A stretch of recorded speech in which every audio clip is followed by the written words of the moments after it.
بسم الله الرحمن الرحيم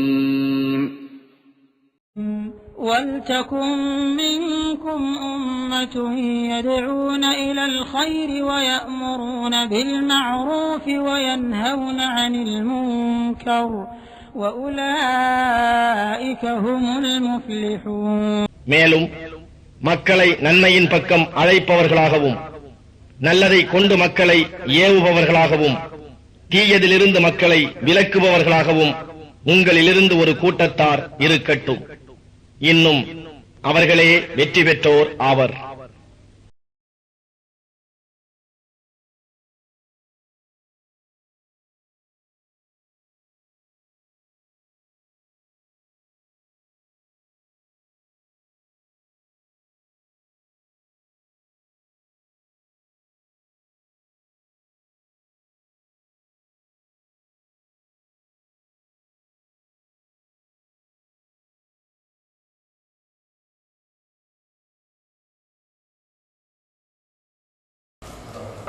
والعاقبة للمتقين والصلاة والسلام على سيد المرسلين محمد وعلى آله وصحبه أجمعين. أما بعد فأعوذ بالله من الشيطان الرجيم. إن الذين آمنوا وعملوا الصالحات كانت لهم جنات الفردوس نزلا خالدين فيها لا يبغون عنها حولا. அன்பிற்குரிய சகோதரர்களே, இன்றைக்கு நடத்தப்படுகிற இந்த வகுப்பு அக்கீதாங்கிற பாடத்தை தலைப்படுத்தும் கொள்கை. அப்போ இஸ்லாமிய கொள்கை. அப்போ இஸ்லாத்தில் கொள்கைக்கு மிகப்பெரிய முக்கியத்துவம் இருக்குது. கொள்கை இல்லாத எந்த ஒரு சொல்லுக்கும் செயலுக்கும் அல்லாட்ட என்ன கிடையாது, நன்மை கிடையாது. அது அந்த அடிப்படையில் அது இஸ்லாமிய கொள்கை என்ற அடிப்படையில் நம்ம படிக்க போகிறோம். அப்போ இஸ்லாமிய கொள்கை எத்தனை வார்த்தை இருக்குது? 2 வார்த்தை. இஸ்லாம், கொள்கை. அப்போ நம்ம அடிக்கடி இப்போ இந்த பாடத்தில் உங்களுக்கு சின்ன வித்தியாசம் கேட்டிங்கன்னா, எந்த ஆயத்தை நம்ம சொல்கிறோமோ, எந்த அதிசயம் நான் சொல்கிறோனோ அதையெல்லாம் இதில் என்ன செய்யிருக்கிறேன், வார்த்தை பிரித்து மொத்தமாக எழுதியிருக்கிறேன், தனித்தேவை எழுதியிருக்கிறேன். அது நோக்கமே என்னென்னா, சொல்லக்கூடிய விஷயங்கள் என்ன என்று தெரிந்து செயல்படுவது. நம்ம ஆரம்ப காலங்களில் நம்ம நாட்டில் சில விஷயங்களை தௌஹீதுங்கிற அடிப்படை வந்த பிறகு எதெல்லாம் சரியான முறை இல்லை என்று நினச்சோமோ அது அங்கேயும் சவுதியில் இருக்குது. அங்கே பார்த்த வரைக்கும் உதாரணமாக ஒதுன்னு சொல்ல வச்சுங்க. ஒது நீங்கள் கடந்த காலத்தில், இப்போ இல்லை. ஒதுன்னு சொன்ன உடனே முதல்ல என்ன கேள்வி வரும்? கேள்வி வராத வருமா? ஷாஃபியா, ஹனஃபியா. சரி, அந்த பேரை விட்டால் கூட அடுத்து என்ன கேட்பாங்க? ஒதுவுடைய கடமைகள் எத்தனை கேட்பாங்க. இது அரபுடைய மொழியுடைய படித்தவங்கள்லாம் இப்படி தான் ஆரம்பிக்கிறாங்க. ஃபுரூதுல் ஒதுவுடைய ஃபர்துக்கள் அர்பாத்துன் 4. அல்ல ஒரு சிலர் ஃபுரூதுல் ஒது சித்தத்துன், ஒதுவுடைய ஃபர்து 6, இப்படி தான் எழுதியிருப்பாங்க. அப்போ 4 என்பவர்கள் சொல்லக்கூடிய விளக்கமும் 6 என்று சொல்லக்கூடிய விளக்கமும் எப்படி இருக்கும்டா, அவர்கள் 1, 2, 3, 4 பட்டியல் போட்டு சொல்லுவாங்களே தவிர இது ஏன் 4 அது ஏன் 6 என்று என்ன செய்யாது, விளங்காது. உதாரணமாக ஒதுவுடைய ஃபர்து 4 என்று சொல்லக்கூடியவங்க யாருண்டா? யார் உங்களுக்கு தெரியுமா? யார்? ஹனஃபியாக்கள். அப்போ தான் ஹனஃபி என்று சொல்லக்கூடிய ஒருவர்கிட்ட போய் ஒதுவுடைய ஃபர்து கேட்ட சொல்ல 4 என்னங்க காரணம் என்று கேட்டால் ஒரு குர்ஆன் வசனம். காரணம் கேட்டால் தான் சொல்லுவாங்க, இல்லைன்னா சொல்ல மாட்டாங்க. அவர் எப்படி படிச்சிருப்பாரு? முகத்தை கழுகுதல், 2 கைகளை மணிக்கட்டு வரை கழுகுதல் 2வது, 3வது தலையில் 4ல் ஒரு பகுதியை தடவுதல். எப்படி? தலையில் 4ல் ஒரு பகுதியை தடவுதல், 4வது 2 கால்களையும் கணுக்கால் வரை கழுகுதல். இவ்வளவுதான். அப்போ ஒதுன்னு சொன்னால் என்ன, அது ஏன் இஸ்லாத்தை செய்யணும் அப்படிங்கிற கேள்விலாம் இல்லை. என்ன பெரிய ஆச்சரியன்னா, அரபு மசாக்களை தௌஹீத் மசால் இல்லை, தௌஹீதெல்லாம் மசாக்களை பார்த்தீங்கன்னா ஒரே மசாவில் 2 பக்கம் ஹனஃபி இந்த ஷாஃபி படிப்பாங்க. இவருக்கு ஒரு ஷாஃபின்னா 6 இருக்கும், ஹனஃபிக்கிட்டா 4. இவங்க 6 ஏன்னு கேட்க போகிறது இல்லை, அவங்க 4 ஏன்னு கேட்க போகிறது இல்லை. அப்படி யாராவது முந்தி காலத்தில் கேட்டால் அதை பற்றிய பாடம் பின்னால் வரும் அப்படின்னு சொல்லிடுவாங்க. ஆனால் இப்போ கேட்டால் நீ நஜாத்துக்காரனா அப்படி ஒரு கேள்வி கேட்டு அவன் மாசோட்டி விளக்கிடுவாங்க. இப்போ அது நடக்குது. அப்போ இதுதான் இது அரபுடைய போங்க இருக்கு. இங்கே எந்த நாட்டுக்கு வந்தவர் பார்த்தா அப்படிதான் இருக்குது. ஆனால் கொஞ்சம் கூடுதலாக எடுத்துக்கிட்டாங்கன்னு சொன்னால் சின்ன விளக்கம் சொல்லுவாங்க. உதுவுடைய ஃபர்து 4 ஏன் என்றால் அல்லாஹ் குர்ஆன்ல உது சம்பந்தமாக சொல்கிற போது 4 உறுப்புகளைத்தான் சொல்கிறான். அதாவது 5வது அத்தியாயத்தில் 6வது வசனம், சூரத்துல் மாயிதா சொல்லப்படக்கூடிய 5வது அத்தியாயத்தினுடைய 6வது வசனம். எப்படி அல்லாஹ் ஆரம்பிக்கிறான்? யா அய்யுஹல்லதீன ஆமனு. இப்போ நான் பாடத்தில் இது இல்லை, உதாரணத்துக்கு சொல்கிறேன். ஈமான் கொண்டவர்களே, இதா கும்தும் இலஸ்ஸலாத்தி, தொழுகைக்காக நீங்கள் தயாராகுவதாக இருந்தால், தொழுவதற்காக நீங்கள் செல்வதாக இருந்தால், ஃபகசிலு உஜுஹக்க, கவனிங்க, ஃபகசிலு உஜுஹக்க, உங்களுடைய முகங்களை கழுகிக் கொள்ளுங்கள். அல்லாஹ் எப்படி தான் ஆரம்பிக்கிறான்? எப்படி தான் ஆரம்பிக்கிறான்? உதுச்சேர் தொழுவ போகிறதா இருந்தால் நீங்கள் என்ன செய்யணும்? முகங்களை கழுவிக்கிறணும். ஐதியக்குவில் மராஃபிகி, உங்களுடைய 2 கைகளையும் முழங்கை வரை கழுகி கொள்ள வேண்டும். எத்தனாச்சு? 2. வம்சஹு பிர்ஊசிக்கும், உங்களுடைய தலைகளை தடவி கொள்ள வேண்டும், தடவி கொள்ளுங்கள். வல் காபை, அர்ஜுலக்கல் காபை, உங்களுடைய கால்களை செய்ய கணுக்கால் வரை கழுவி கொள்ளுங்கள். அப்போ எத்தனை ரூபம் குர்ஆன் சொல்லப்பட்டிருக்குது? 4 தான். அப்போ என்ன செய்தாங்கன்னு சொன்னால், கடந்த காலத்தில் உலமாக்கள், நீங்கள் ஒரு அடிப்படை நல்லா தெரிஞ்சுக்கணும். இஸ்லாத்தில் ஆயுவுக்கு மிகப்பெரிய முக்கியத்துவம் இருக்குது. இதுக்கு சிந்தனைக்கு. ஆனால் அது இல்லாத ஒரு சமூகம் யாரு? நம்ம தான். முஸ்லீம்கள்கிட்ட எதுக்கு சம்மந்தம் கிடையாது? சிந்தனைகள் சம்மந்தம் இருக்குது. எந்த சிந்தனைக்கு? இஸ்லாமிய மார்க்க சிந்தனைக்கு சம்மந்தம் இல்லை. அப்படி பொது சொல்லக்கூடாது. சிந்தனை உள்ளதான் எல்லா அரபு நாட்டு வந்துருக்குறீங்க. அலிப்பே தெரியாதவங்கள்லாம் எங்கே வந்திருக்கிறாங்க? அரபு நாட்டில் தமிழாக பேசுவாங்க, அரபு தான் பேசுவாங்க. அப்படி தமிழ்நாட்டில் யாரும் நினச்சி பார்த்தோமா? அரபு நாட்டுக்கு போகிறோம், கொஞ்சம் அறை படிச்சுட்டு போவோம், யாரும் நினச்சிருப்பாங்களா? இல்லை. அப்போ இந்த வேறு சிந்தனை இங்கே இந்த வந்து நாட்டுக்கு வந்தால் சம்பாத்தியம் பண்ணலாம், அந்த முறை தெரிஞ்சதுனால என்ன செய்யணும்? அந்த சிந்தனை வந்துட்டோம். நான் அந்த சிந்தனை சொல்லலை, அது எல்லாருக்கும் இருக்குது. இஸ்லாமிய மார்க்க சம்பந்தமான சிந்தனைகள் வரும்போது அதில் எல்லாரும் 90% பூஜ்யம் தான். ஏன்னா நம்ம அடிக்கடி கூட சொல்லிட்டே இருக்கிற, தொழுகிற ஒரு ஆள் 50 வருஷம் 60 தொழிலாளர் பிடிச்சி நீங்கள் தொழுகிட்டு இருக்கிறீங்களா? எவ்வளோ காலம் தொழுனேன்டா? 50 வருஷம் தொழுகிறேன்.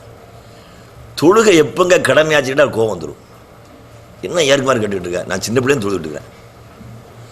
எப்போ கோவம் வரும்? தெரியாத கோவம். அவர் தெரிஞ்சிருந்தா சரி உட்காரு. ஏன்னா சில பேர் என்ன வேலை செய்யணும்னு கேட்டால் நான் போக முடியாது, ஏன்டா கேட்டுன்னு ஆகி போயிடும். அந்த அளவுக்கு அவன் எப்போ வந்தாலும் எப்போ படித்தாலும் எல்லாம் தெளிவாக சொல்லிடுவான். தெரியறதால இப்படி கேட்டால் நிறைய பேருக்கு சொல்ல தெரியல. தொழுகைண்டா என்னங்க, தொழுகை எப்போ கடமையாச்சு, அது எப்படி தொழணும் என்று கேட்டால் அவன் கோவம். தெரிஞ்சவங்க சொல்லுவாங்க. அப்போ நம்மள 90% அப்படி தான். உண்மை தானே? நான் சொல்ல சரியா தப்பா? தப்புன்னு சொல்லுவேன். சும்மா நான் கேட்டதுக்கான நீ சொன்னால் சந்தோஷப்படுவேன். ஏன்னா நீ பாருங்க, உண்மையான உறவு நட்புங்கிறது உண்மையை சொல்கிறது தான். நான் சொல்கிற விருப்பம் இல்லாமல் வந்துக்கிட்டு என்ன சரியானா இல்லை நீ சொல்ல சரிதான் அப்படி சொன்னால் அது இல்லை, நட்பு இல்லை. அது என்னது? நயவஞ்சகத்தனம், போலி. அது உள்ளோட வெளியோடு சொல்கிறது, அப்படி சொல்லக்கூடாது. அதனால் நம்முடைய உண்மை நிலைமை என்னென்னா 99% சொல்லலாம். அறிஞர்கள் உட்பட, உலமாக்கள் உட்பட எந்த விஷயத்தை என்ன செய்யறது? மார்க்கத்தின் பெயரால் தெரிஞ்சு செய்கிறதில்லை. இப்போ உதவி பார்த்து 6 வருஷம் கேட்கணும்ல, ஏங்க ஆசிரியத்தை 6 அப்படி எனக்கு கேட்ட மாதிரி தெரியல. என்ன அவங்க சொல்கிறதும் இல்லை, கேட்டால் அப்படி சொல்லுவோம், அது பிறகு தெரியுப்பா அப்படின்ட்டுருவாங்க. அப்போ இது என்ன காரணம்னு சொன்னால், இஸ்லாமிய மார்க்கம்னு சொல்லி வந்தாலே என்ன சிந்திக்கிறது இல்லை. ஏதோ சொன்னான், கேட்டோம், செய்தோம், போகிறோம். அப்போ 4 தான் குர்ஆனில் சொல்ல. அப்போ என்ன செய்ய? அந்த கடந்த கால உலமாக்கள் சிந்திச்சாங்க. இப்போ சஹாபாக்களுக்கு அடுத்த காலத்தில் வாழ்ந்த மிகப்பெரிய அறிஞர்கள் முக்கியமான ஆள் யாரெல்லாம்? அபூ ஹனீஃபா இமாம், இமாம் மாலிக் இமாம், தாபிகள் காலத்துக்கு வாழ்ந்தவங்க இவங்கெல்லாம். அப்போ இவங்க 2 பேர் 2 பகுதியில் இருந்தாங்க. இமாம் மாலிக் இமாம் மதீனால இருந்தாங்க, இவங்க ஹிஜாஸில் இருந்தாங்க. அப்போ மாலிக் இமாம்கிட்ட படிக்க போனவர் யார்? ஷாஃபி இமாம். படிக்கிறதுக்கு பயணமாக புறப்பட்ட இமாம்கள் வரலாற்றில் முதல் யார்? ஷாஃபி தான். அவங்க படிக்க போன இடத்துல மாலிக் இமாம்கிட்ட படிச்சுட்டு திரும்ப அவங்க பல பேர்கிட்ட படிக்க போனாங்க. 2வது ஹிஜாஸ் போகும்போது அந்த இமாம் அபூ ஹனீஃபாவுடைய மாணவர்களில் ஒரு ஆள் அபூ யூசுப் பெரிய ஆள் இருந்தாங்க. அபூமா இல்லை, அபூ ஹனீஃபா இமாமுடைய இறப்பும் ஷாஃபி இமாமுடைய பிறப்பும் ஒரே வருஷம், ஹிஜ்ரி 150. அதனால் மாசல கிண்டலாக சொல்லுவாங்க, எங்கள் இமாம் இருக்கிற வரைக்கும் உங்கள் இமாம் வெளியே வரவே இல்லை. எப்படின்னு பாருங்க. ஷாஃபி இமாம் கிண்டல் பண்ண சொல்கிறான், எங்கள் இமாம் இருக்க வரைக்கும் உங்கள் இமாம் வரவே இல்லை. நம்ம இவங்க இஷ்டப்பட பிறக்கிறது மூத்தார் மாதிரி, இவங்க விட மாட்டான். அப்படியா? எங்கள் இமாம் வர தெரிஞ்சாரோ இல்லையா, உங்கள் இமாம் சேர்த்து போயிட்ட மூத்தா போயிட்டார். அப்போ இப்படி தான் பேசுவாங்க. அப்போ இமாம்களில் முதல்ல இருந்தவங்க யார்? அபூ ஹனீஃபா இமாம் தான்.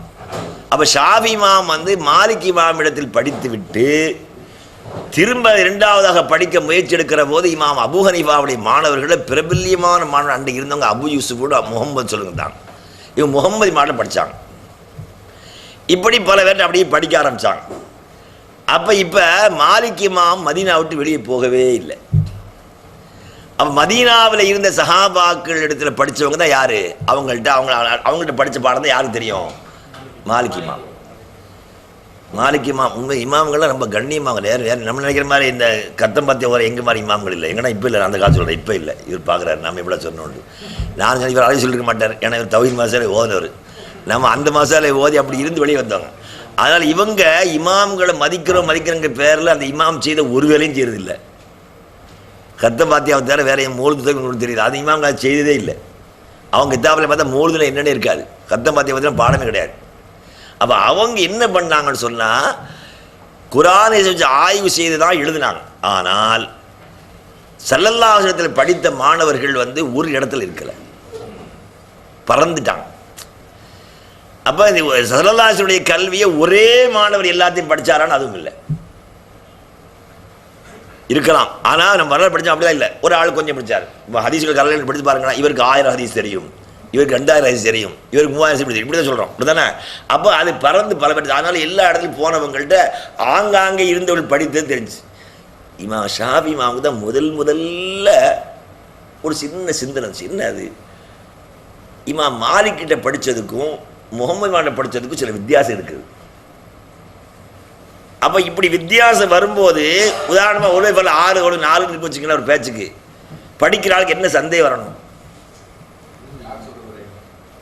6 4 2 ஜட சொல்ல முடியுமா? 2ல் ஒன்று என்னதான் தவறாகத்தான் இருக்கணும். அப்போ இன்னைக்கு வரைக்கும் அரபி மாசாவில் எந்த ஆலிம்சாவுக்கும் அது தவறு தெரியவே இல்லை. ஒருவேளை ஷாஃபி பாடத்தை ஹனஃபி உஸ்தாது போடுவாங்க. ஷாஃபி கிதாபை ஹனஃபி இமாம் நடத்துவார், ஹனஃபி ஆலிம் நடத்துவார். என்ன சொல்வார்? அவர் உதுவுடைய ஃபர்து 6ன்னு சொல்லுவார். ஆனால் அவருடைய கொள்கை என்னது? 4. அப்போ என்ன நினைக்கிறாருன்னா 2 என்னதான் சரிதான். அவருடைய போக்கில் அது சரி, இவர் போக்கில் இது சரி, அவ்வளோதான். அப்போ ஆனால் இமாம்களை பொறுத்தவரைக்கும் அப்படி இல்லை. ஏன் உதுவுடைய ஃபர்து 4ன்னு சொன்னாங்க அப்படின்னா, அவங்க ஆய்வு செய்யும்போது இஸ்லாத்துக்கு அடிப்படை என்னது? குர்ஆனும் ஹதீஸும். ஆனால் குர்ஆன் ஒன்றா இல்லை. ஏன் இல்லை? குர்ஆன் என்பது அல்லாஹ் சொன்னது, ஹதீஸுங்கிறது. ஆனால் ரசூல் சொன்னாலும் சுயமாக சொன்னாங்க இல்லை. மார்க்கம் சட்டம்ங்கிற பேர்த்த 2 ஒன்று தான். ரசூல் ஸல்லல்லாஹு அலைஹி வஸல்லம் சுயமாக சொல்லலை, அல்லாஹ் சொன்னது சொல்லிக்கிறாங்க. ஆனால் இமாம்களுடைய பார்வை என்ன? குர்ஆன் என்பதில் அல்லாஹ்வுடைய வாக்குல எந்த மாற்றமும் இல்லை. அதனால குர்ஆனுக்கு முதல் உரிமையும் ஹதீஸ்களுக்கு 2வது உரிமை கொடுத்தாங்க. அதனால என்ன சொன்னாங்கன்னா, குர்ஆனில் வந்திருக்கிற விஷயங்களை ஃபர்து என்று சொல்ல வேண்டும். ஃபர்துனா கட்டாயமாக செய்ய வேண்டும். ஃபர்துங்கிற வார்த்தைக்கு அரபியில் நேர் மொழிபெயர்ப்பு பார்த்தா அந்த அர்த்தம் இல்லை, வேறு பல அர்த்தங்கள் இருக்குது. எந்த அர்த்தம் கொடுக்கலாம்? கட்டாயம் அர்த்தம் கொடுக்கலாம். அப்போ கட்டாயமாக அந்த கட்டாயம் நடத்தும். அது இல்லாமல் ஒன்றை செய்தால் என்ன செய்யாது? அது நிறைவேறாது. என்ன செய்தாங்க? குர்ஆனை ஆய்வு செய்தாங்க. அப்படி ஆய்வு செய்யும் போது அவங்களாக என்ன செய்தாங்கன்னா ஒரு திட்டமிட்டாங்க, வரையறுத்தாங்க. எப்படி குர்ஆனுக்கும் ஹதீஸுக்கும் சின்ன வித்தியாசம் கொடுத்தாங்க. குர்ஆன் என்பதற்கு முதல் உரிமை. அப்போ குர்ஆன் வரக்கூடியவைகள் ஃபர்து, ஹதீஸில் வரக்கூடிய என்னது? சுன்னத்து. அதுலேயும் ஒரு சில சின்ன வித்தியாசம் பண்ணதாங்க. ஹதீஸுகள்லையே மறுக்க முடியாத ஹதீஸுகள், பொய்ன்னு சொல்றதுக்கு இடமே இல்லாத ஹதீஸுகள், முத்தவாத்து அந்த மாதிரி அதுவும் ஃபர்து தான். அப்போ என்ன? இப்போ உதவி ஃபர்து நான் சொன்னதுக்கு என்ன காரணம் சொன்னோம்? உதவி ஃபர்து 4 ஏன்? எந்த குர்ஆன் சொன்னோம்? 5ல் 6. ரொம்ப ஈஸி, 5 6 அப்படி சொல்லிடலாம், மறக்காத உங்களுக்கு. அதனால் எனக்கும் மறக்கலை, எனக்கும் மறந்துருக்கும். 5ல் 6. அப்ப அது என்ன சொல்றான், அதுல 4 உறுப்பைத்தான் சொல்றான். அப்ப அதுக்கு ஒரு முன்னுரை போட்டுக்கிட்டாங்க. இப்போ உதாரணமா நல்ல பெயிண்ட் அடிச்சாச்சு, பெயிண்ட் அடிச்சுக்கிட்டு இன்னைக்கு பிடிச்சிட்டு வந்து நாளைக்கு வந்து பெயிண்ட் அடிப்பாங்களா? அடிச்சு என்ன சொல்லுவாங்க, என்ன இது அது ரொம்ப கிளீனாக இருக்கு அங்கே அடிச்சுட்டு இருக்கிறேன். அப்போ குர்ஆன் என்பது மிக தெளிவானது. தெளிவான ஒன்றை இன்னொன்று செய்ய முடியாது, தெளிவுபடுத்த முடியாது இல்லை. இது நமக்கு எல்லாருக்கும் தெரிஞ்ச விஷயங்கள். அவங்க அப்படி சிந்திக்கிறாங்க, குர்ஆன் என்பது மிக தெளிவான ஒன்று, தெளிவான ஒன்றை இன்னொன்று தெளிவுபடுத்தக்கூடாது, தெளிவுபடுத்த முடியாது, அறிவுரியாக கூட. அப்போ அறிவுக்கு பெரிய முக்கியத்துவம் கொடுத்தாங்க. அவங்க என்ன செய்யறாங்க, இந்த ஆய்வு செய்கிறவங்க தான் அறிவுக்கு முக்கியத்துவம் கொடுத்து விஷயத்தை கண்டுபிடிக்கிறாங்க. ஆகவே குர்ஆனில் வந்த விஷயங்கள் 4. இதில் உங்களுக்கு ஏதாவது கேள்விக்கு வாய்ப்பு இருக்கா?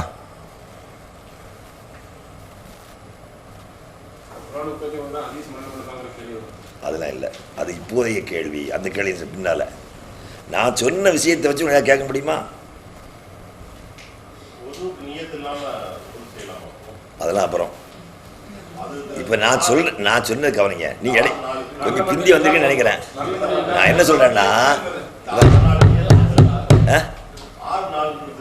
அது அப்படி அப்புறம் இந்த 4 தான் இப்போ நான் சொன்னேன்.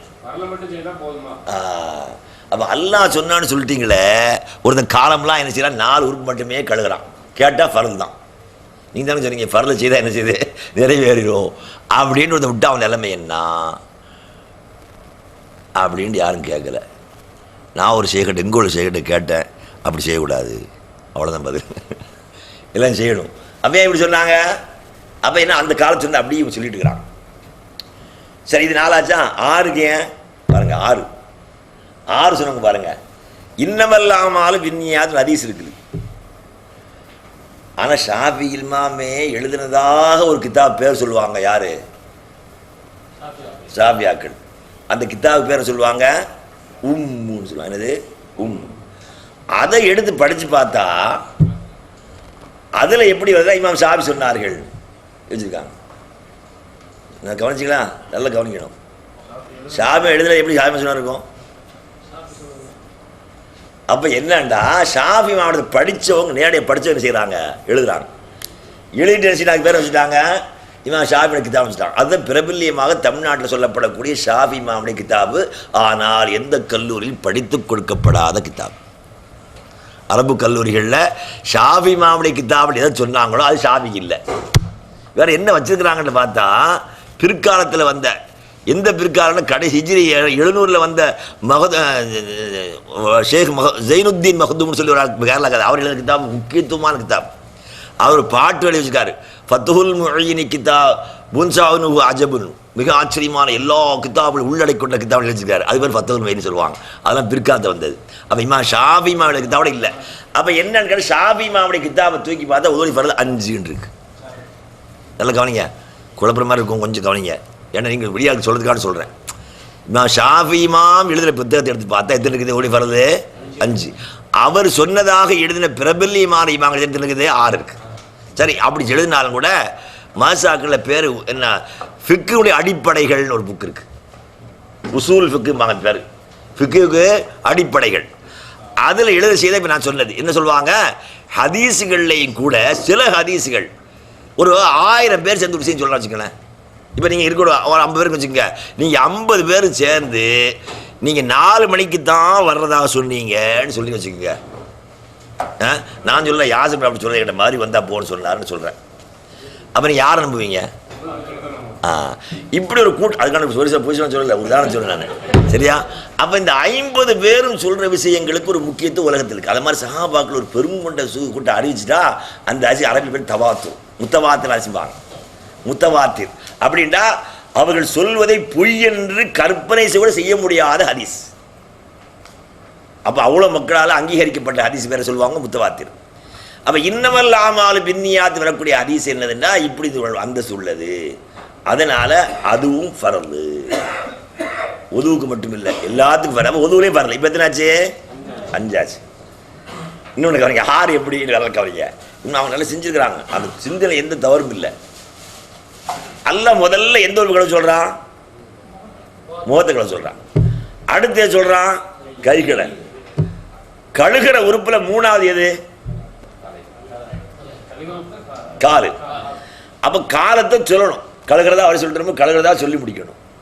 தடவுற உறுப்பு எது? தலை. அதை கடைசியில் சொல்லணும். அல்லாஹ் பாருங்க, இவங்களுடைய ஆய்வு. கழுகிற உறுப்புகளுக்கு இடையில் தடவுற உறுப்பை அல்லாஹ் சொல்லி இருக்கிறான். ஆகவே ஒரு முக்கியத்துவம் வாய்ந்த விஷயத்தை தான் அல்லாஹ் அப்படி சொல்வான். ஆகவே ஒன்றன் பின் ஒன்றாக செய்வதும் ஃபர்லு. ஒருத்தர் என்ன செய்தான்னா, முகத்து கழுவுறான், கையை முதல் கழுவுறான், தலையை முதல் கழுவுறான். இப்படி மாற்றி சேவிச்சுக்க. அப்படி ஒதுக்கூடாது. யார்கிட்ட? ஷாவிட்ட. அரபில் அப்படிலாம் இல்லை. கையை முதல் கவஞ்சாதி, காலை நாலு கழுவுணும், அவ்வளோதான். இந்த நாளையும் செய்யிட்டா ஷாவில் கூடிடும். ஏன்னா தரத்தீப் அவங்கள்ட்ட என்ன கிடையாது? ஃபர்லு கிடையாது. அவன் ஒன்றன் பின் ஒன்றாக செய்வது ஷாவி முதல் ஃபர்லு. இப்போ எத்தனாச்சு? 6. ஒன்று என்ன செய்யணும்? நியத் செய்யணும். நியத்து சுப்ஹானல்லாஹ், அந்த நியத்து சொல்லி ஷாவில் நியத் சொல்லி எல்லாம் பெரும் வசுவாச ஷாவில் இருக்காங்க. ஒரு கூட தண்ணியை கால் பண்ணிடுவாங்க உது செய்யணுங்கிற பேரில். உதுவுடைய ஃபர்லை நிறைவேற்ற தண்ணி பூரா குளம் சொல்லிடுவான். நிறைவேற்ற முடியாது அந்த மழை அவனுக்கு. ஏன்னா எந்த அளவுக்கு எழுதி வச்சுருக்காங்கன்னு சொன்னால், உது எங்கேருந்து ஆரம்பிக்கணுமா? நெற்றியை கழுவு ஆரம்பிச்சுங்களும் அதை படிச்சுக்க மாட்டாங்க. நாங்கள் படிச்சுருக்கோம், ஷாவில் படித்து கொடுத்துருக்குறோம். இங்கேருந்து ஆரம்பித்து இங்கே கொண்டு முடிக்கிறதுக்குள்ளே என்ன செய்யணும்? நியத்தை முடிச்சிடணும். முடியுமா? உதுவுடைய ஃபர்லை நிறைவேற்றுகிறேன் நடக்காது. எழுதி வச்சுருக்காங்க அப்படி. அப்போ நியத்து ஒரு ஃபர்ல். அப்போ இப்படி தான் என்ன செய்யிட்டாங்க? பிரித்து வச்சுட்டாங்க. தெரிஞ்சுதான். ஆனால் அவங்களுடைய அந்த காலம் அவங்க செஞ்ச சரிதான். ஆனால் நாம் இஸ்லாத்தில் அடிப்படைகள் எத்தனை சொல்கிறோம்? குர்ஆன் முழுமை இல்லை நம்ம சொல்லிட்டு இருக்கிறோம். அப்படி தானே சொல்கிறோம்? சொல்லுமே இல்லையா? அது அடுத்து நான் சொல்கிற கேட்டே வாங்க. கொஞ்சம் ஒரு பாயிண்டாக சொல்லுவேன். நான் சொல்லும் போதே கேட்கணுங்கண்ணா. ஏன்னா சப்ஜெக்ட் அப்படி போய்ட்டு அதுக்காக சொல்கிறேன். இது ஒரு பாடமாக நீங்கள் விளங்கிக்கணும். நான் சொல்கிற பாடங்கள் நீங்கள் யார் கேட்டாலும் சொல்லணும். சரியா? அதனால் நான் சொல்லக்கூடிய விஷயம் எந்த மட்டும் கேளுங்க. என்ன இப்போ என்ன சொன்ன? குர்ஆன் முழுமை இல்லை. முழுமை இல்லையா?